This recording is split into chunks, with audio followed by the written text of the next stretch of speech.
2-р Коринт 3-р бүлэгт гардаг та нар бол бидний захиа гэсэн үгийн утгыг эргцүүлэн бодцгоё. Зүрх сэтгэлдээ тээдэг зүйл тэр хിവэрэ гадагш илэрч гарахыг захиа гэхэд болно.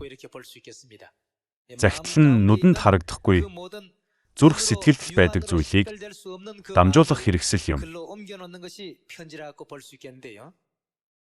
Өнөөдөр бидний төрөлх зан, хүний мөс, хүн чанар зэрэг маань Библийн агуу сургаалыг бүрэн тусгасан христчин хүмүүс байх ёстой.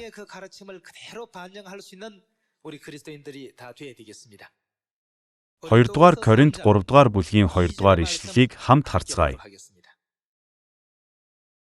Та нар бидний зүрхэнд бичигдэж, бүх хүнээр уншигдаж, мэдэгдсэн захиа маань шүү дээ.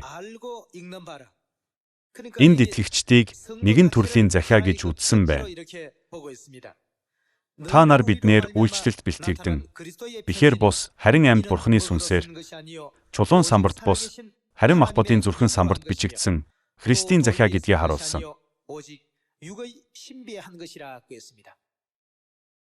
Христийн захиа гэсэн Христийн бүх сургаал, Христийн уул мөр үйлдэлүүд нь бидний үйлс үйлдэл, өдөр тутмын амьдралд шууд тусгагдсан гэсэн үг юм.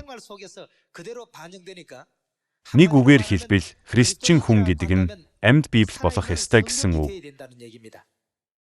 Библийг уншаагүйч христчин хүмүүсийн үйлс үйлдэл, үг яриа, хандлага зэргийг харвал Библиэд ингэж байдаг байх нь. Библиэд тэгж тунхагл гэж байдаг байх нь. Библиэд хүнд хэцүү байдалд байгаа хүмүүст тунхаглалын үгээр туслах ёстой гэсэн агуулга тэмдэглэгдсэн байдаг байх нь гэж хүмүүс бодно. Библи уншаагүй ч гэлээ бидний үйлдэлийг хараад л Библийг ойлгох хэмжээнд, Библийг уншсан хэмжээнд ойлголт өгөх ёстой. Тэгээд л Илч Паул та нар бол Христийн захиа гэсэн утгаар илэрхийлж бичсэн байна. Тэгтэл өнөө үед олон хүн Бурханд итгэх нь итгэдэгч Христийн жинхэнэ захиа шиг амьдардаг хүн тийм ч олон байдаггүй. Матай 7-р бүлгийн 21-р ишлэлийг уншина уу.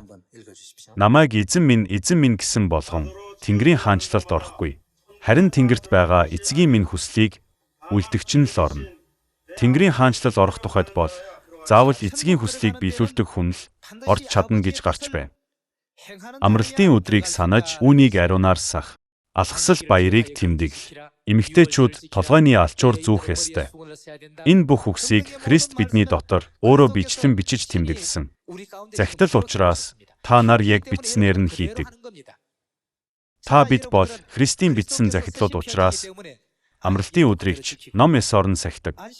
Амралтын өдрийг сах гэсэн үгийг хэн бичсэн бэ? Бурхан бичсэн, Христ бичсэн биш гэж үү? Алхасал баярыг тэмдэглэг гэсний тухайд ямар уу? Үүнийг ч мөн Христ бичсэн, Бурхан бичсэн. Та бүхэн түүний захидал учраас одоо тэдгээрийг яг байгаагаар нь бичиж байна.